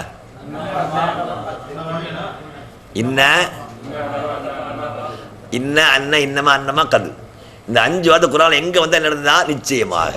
இன்ன தீன், நிச்சயமாக. தீன் என்பது, தீன் என்பது மார்க்கம், என்ன வழி, மார்க்கம் என்னது? வழி. அப்போ மார்க்கம் என்பது அல் இஸ்லாம், இஸ்லாம் தான். அப்போ இந்த பொதுவாக எந்த ஒரு வார்த்தைன்னா அதுக்கு அகராதி பொருள் ஒன்று இருக்கும், அதை பயன்படுத்தக்கூடிய இன்னொரு பொருள் இருக்கும். அகராதி பொருள் ஒன்று, பயன்படுத்துகிற பொருள் என்னது? வழக்கத்தில் ஒன்று, ரெண்டு ஒன்று இருக்கும். அப்போ இந்த பயன்படுத்தக்கூடிய முறையை யார் பயன்படுத்துகிறா அதுக்குரிய அர்த்தம் இருக்கும். அப்போ தீன் என்பது பொதுவாக மார்க்கம். பஸ் ஸ்டாண்ட்லாம் இப்போ மார்க் எழுதி போட்டுருமா, அது என்ன மார்க்கம்? ரூட், வழி, எங்கெங்கே ஊருக்கு எந்தெந்த ஊருக்கு போடு வரணும். அப்போ இது மாதிரி ஒவ்வொருத்தவங்களும் பயன்படுத்தக்கூடிய வார்த்தைக்கு அதுதான் அர்த்தம். அப்போ இஸ்லாமிய மார்க்கத்துடைய கண்ணோட்டத்தை அல்லாஹ் சொல்லக்கூடிய மார்க்கம் அல்லாஹ்வை அடைந்து கொள்வதற்கான வழி. அப்போ அல்லாஹ் சொல்கிறான். அப்போ என்ன அர்த்தம்? மார்க்கம் என்பது என்ன அர்த்தம்? என்னிடத்தில் மார்க்கம், அது அர்த்தம். அப்போ நீங்கள் இடத்தில் சேருவதற்காக நான் போட்டு கொடுத்த வழி என்னென்று அல் இஸ்லாம், அது என்னது? இஸ்லாம். அப்போ அல்லாஹ்வை ஒருத்தர் தெரிஞ்சுக்கிறது, அல்லாஹ்வை வணங்குவது, அல்லாஹ் நன்மைகளை எதை நினைச்சாலும் அதுக்கு என்ன மார்க்கம்? எந்த மார்க்கம்? இஸ்லாம் தான். என்னது? இஸ்லாம். அப்போ இந்த இஸ்லாமிய மார்க்கத்தை அல்லாஹ் தன்னுடைய மார்க்கம் சொல்லிட்டான். அப்போ சொல்லி அடுத்து என்ன சொல்கிறான்? இந்த நான் சொல்லியிருக்கிற இஸ்லாத்தை தவிர்த்து வேறொன்றை ஒரு மார்க்கமாக எவராவது தேடிக்கொண்டால் அது நிச்சயமாக ஏற்றுக்கொள்ளப்பட மாட்டாது. இதுவும் என்ன குர்ஆன்ல அதே அத்தியாயத்தில் 385 வருது. இல்லை அதில் புக்கில் நீங்கள் எழுத வேண்டிய இல்லை இருக்கு, தெரிஞ்சுதா? நீங்கள் கொஞ்சம் கவனமாக படிச்சிங்கன்னா நீங்கள் மற்றாலும் சொல்லலாம். அப்போ அல்லாஹ், அப்போ நாம சொல்லக்கூடிய இந்த மார்க்கங்கிற யாருடைய மார்க்கம்? அதுக்கு அல்லாஹ் சொல்ல முதல் 3வது அத்தியாயத்தினுடைய 9வது, அல்லாஹ்வாகிய இடத்துல மார்க்கம் என்பது இஸ்லாம் தான். நான் சொல்லியிருக்கிற இந்த மார்க்கத்தை யாரேனும் விடுத்து விட்டு வேறொன்றை மார்க்கமாக தேடினால், அப்போ அல்லாஹ்வை அடைவதற்காக, அல்லாஹ்வை புரிவதற்காக, வணங்குவதற்காக வேறொரு மார்க்கத்தை தேடினால் நிச்சயமாக அது ஏற்றுக்கொள்ளப்பட மாட்டாது. அடுத்து என்ன சொல்றான்? இந்த மார்க்கம் முழுமைப்படுத்தப்பட்டிருக்கிறது 5-3. அல்யௌம அக்மல்து லக்கும் தீனக்கும் வ அத்மம்து நிஅமத்தி ரதீது லக்கும் இஸ்லாம் தீனா. இது 5 முழுமையான 3 இல்லை, 3வது வசனத்தினுடைய கொஞ்சம் பகுதி. அதுக்கு மேலும் பின்ன, அது முன்னாலும் பின்னால் கொஞ்சம் இருக்குது, தொடர் இருக்குது. நீங்கள் காண பார்த்துறாங்க, என்ன 5-3 சொன்னாலும் காணாமல் தேடிடுறாங்க. அதை புள்ளி வச்சுட்ருக்கேன், டாட் வச்சுட்ருக்கேன். அப்போ என்ன அப்படியே படித்து வந்து இடையில இருக்கும். சிலது பார்த்தோன்னு முடிவு பண்ணிடுவாங்க, நீ இந்த தப்பு பண்ணிட்டாரு காணோம் அப்படின்ட்டு. சில தப்பு பண்ணுவேன், தப்பு பண்ண மனுஷன் தானே, தவறு இருக்கு. ஆனால் இப்போ நான் உங்களுக்கு சொல்லிட்டேன், நீங்கள் அந்த ஆயத்தை பார்த்துட்டீங்கன்னா டக்குன்னு வராது, கொஞ்சம் தூரம் போய், இது பெரிய ஆயத்து, அது இடையில இது வருது. அப்போ அல்லாஹ் சொல்ல விஷயம் ஒன்று, அல்லாஹ் மார்க்கம்னு சொன்னது இஸ்லாம். அல்லாஹ் சொன்ன மார்க்கத்தை தவிர்த்து வேறு தேடினதுக்கு பேர் என்ன கிடையாது? இஸ்லாம் கிடையாது. அல்லாஹ் தந்திருந்த இஸ்லாம் என்பது அல்லாஹ் எப்படிலாம் சொல்கிறான்? முழுமைப்படுத்தி விட்டேன். அல்யௌம், இன்றைய தினம் அக்மல்து லக்கும், உங்களுக்காக நான் முழுமைப்படுத்தி விட்டு தீன, உங்களுடைய தீனங்கிறான். எப்படி சொல்லலாம் பாருங்க. அப்போ அல்லாஹ்விடத்தில் ஏற்றுக்கொண்ட தீன் தான் யாரோட தீனா இருக்கணும்? அல்லாஹ்வை ஏற்றுக்கொண்ட தீனா இருக்கணும். முதல் வசனத்தை அல்லாஹ் ஏன் தீனுட்டான், இப்போ என்ன சொல்கிறான்? உங்கள் தீனுங்கிறான். அப்போ நீங்கள் அல்லாஹ்வை ஏற்றுக்கொள்ளக்கூடிய ஆள் யாராக இருந்தாலும் உங்களுக்கு மார்க்கம் என்பது நான் ஏற்றுக்கொண்ட மார்க்கம் தான். அதை என்ன செய்யிட்டேன்? முழுமைப்படுத்தி விட்டேன் இன்றைக்கு. அதை நான் உங்களுக்காக மார்க்கமாகவும் அதையே நான் பொருந்தி கொண்டு விட்டேன். அப்போ அல்லாஹ் கொடுத்த மார்க்கத்தை அல்லாஹ்வை என்ன செய்ய ஏற்று இதுதான் மார்க்கம் சொல்லிட்டான். இப்போ இந்த ஆயத்தை வச்சு பார்த்தா குர்ஆன் மட்டும்தான் மார்க்கம். என்ன கிடையாது, ஹதீஸ் மார்க்கம் இல்லை அப்படின்னு நமக்கு தோணும். இந்த ஹதீஸ் இந்த ஆயத்தை பார்த்தா. அப்போ இன்னொரு ஆயத்தில் சொல்கிறான், 59வது அத்தியாயம் ஹஷ்ர் சொல்லக்கூடிய 57வது வசனத்தில் என்ன சொல்கிறான், வமா ஆத்தாக்கும் ஒரு ரசூல். இதுவும் ஒரு வசனத்துடைய தொடர் தான், கொஞ்சம் போய் தான். 59ல் 7வது, வமா ஆத்தாக்கும் ஒரு ரசூல், அல்லாஹ்வுடைய தூதர் உங்களுக்கு கொண்டு வந்தவற்றை ஃபஹுதூஹு, நீங்கள் செய்துங்க, எடுத்துக்கொள்ளுங்கள். வமா நஹாக்கும் அன்ஹு ஃபன்தஹு, எதையெல்லாம் தடுத்தார் அதையெல்லாம் செய்துங்க, விட்டு விடுங்கள். அப்போ இப்போ அல்லாஹ் குர்ஆனில் சொன்ன விஷயங்களுக்கும் அதை கூட விரிவாக உங்களுக்கு கொடுக்கிறது, எடுக்கிறது, தடுக்கிறதுலாம் யார் தான்? அல்லாஹ் ரசூல். அப்போ அல்லாஹுடைய அங்கீகாரம் யாருக்கு அல்லாஹ் கொடுத்து? ரசூலுக்கும். அப்போ இதை வச்சு ஹதீஸ். அப்போ ஹதீஸ் ரசூல் ஸல்லல்லாஹு எதையெல்லாம் மார்க்கெட் சொன்னாங்களோ அல்லாஹ் இன்னும் ரசூலை பற்றி சொல்லி காட்டுறான். இவர் சில விஷயத்தை ஹராமாக்குவார், சில விஷயத்தை ஹலால் ஆக்குவார். அப்போ ஹலால் ஆக்குற ஹராம் ஆக்குற அதிகாரம் அல்லாஹ்வுக்குள்ள அதிகாரத்தை அல்லாஹ் யார் கொடுத்து வச்சுக்கிறான்? ரசூல். ஏன்? அல்லாஹுடைய நேரடி பார்வையில் இருந்து அவனுடைய அறிவிப்பை கேட்டு. நமக்குலாம் அல்லாஹ் என்ன சொன்னா சொல்ல முடியுமா? யாராவது அப்படி சொன்ன ஒருத்தன பொய்யன் ஹதீஸில் பிரபல்யம் வந்துச்சு. அவன் பேரோட சேர்த்து முசைலமா கருதா, பொய்யன், மாபெரும் பொய்யன் முசைலமா, அவன் பேரே கருதான் வச்சுட்டாங்க. எதனால? எனக்கு வஹி வருதுன்னு சொன்னதுனால. அப்போ வஹி வரக்கூடிய ஆள் சொல்வதற்கும் அவங்க அல்லாஹ் வித்தியாசம் இருக்கு. அப்போ நபிக்கும் ஒரு சாதாரண மனசு வித்தியாசம் எதுதான் முக்கியம்? வஹி தான். அப்போ இந்த வசனத்தை அல்லாஹ் ஏன் அப்போ ஹதீஸ் சொல்லிட்டான். அப்போ ஹதீஸும் குர்ஆன் தான் என்னது? மார்க்கம். அப்போ இந்த அடிப்படையில் நான் சொன்ன தீன் எழுதியிருக்கிறேன். இதை அல்லாஹ் சொல்கிறான், வான்சல்னா இலைக்க திகில் துபையின் நாசிமா நுஸ்ஸில இலையில் ஆல்லமே தஃபக்கரும். அதையும் சொல்கிறான் அல்லாஹ். இந்த வேதத்தை இந்த குர்ஆனுக்கு பேரில் திக்கிறதுக்கு நிறைய சொல்கிறான். அப்போ இறைவனை நினைத்து அவன் சட்டத்தை கடைபிடிக்கிறதுக்கு பேர் திக்ர் அர்த்தம் நினைத்தல், படிப்பை பெறுதல், அறிவை எல்லாம் சொல்ல திக்ர். அப்போ அல்லாஹ் அந்த குர்ஆனுக்கு பேரை திக்ருன்னு சொல்கிறான். இந்த திக்ரை நாம் இறக்கி இருக்கிறோம் எதுக்காக? மக்களுக்கு நீர் விளக்கி சொல்வதற்காக இறக்க வேண்டிய செய்த விளக்கி. அப்போ இந்த குர்ஆனுக்கு ஹதீஸுக்கு குர்ஆனுக்கு மேலே சொல்லணும், குர்ஆன் மட்டும் போன் விளக்கணுங்கிறதுக்காண்டி ஹதீஸையும் கடைபிடிக்கணுங்கிறது 2 சொல்லணும். ஒன்று என்ன சொன்னோம்? அல்லாஹ்வுடைய தூதர் கொண்டு வந்து எடுத்துக்கொள்ளுங்கள், அவர் தடுத்ததை விட்டுடுங்க. அதுக்கடுத்து நிச்சயமாக நாம் உமக்கு திக்ரை இறக்கி வைக்க நீர் விளக்கி சொல்வதற்காக, அவர்கள் சிந்திப்பதற்காக. இது 16ல் 44. அப்போ 43 தப்பா சொல்லிட்டேன், 44. அதுக்கடுத்து இன்னொன்று சொல்கிறேன், ஒமான்சல்னா அரைக்கல் கித்தாப இல்லாரி துபையிலம்.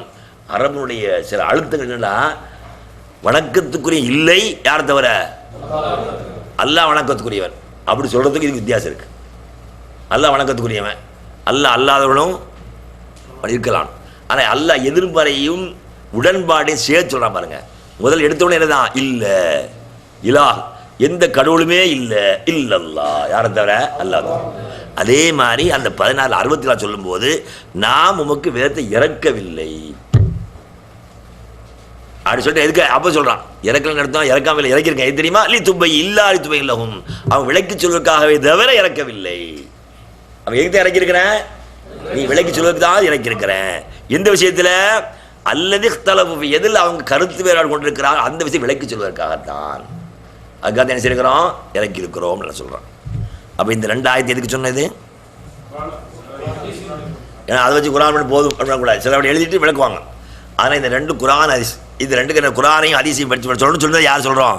அல்லாஹ். தேவையான முன்னரை இஸ்லாமிய மார்க்கத்தில் எதை சொல்வதாக இருந்தாலும் செய்வதாக இருந்தாலும் அல்லாஹ் நன்மை கிடைக்கும் செய்வதாக இருந்தால் என்ன வேணும்? குர்ஆன் அல்லது ஹதீஸ்.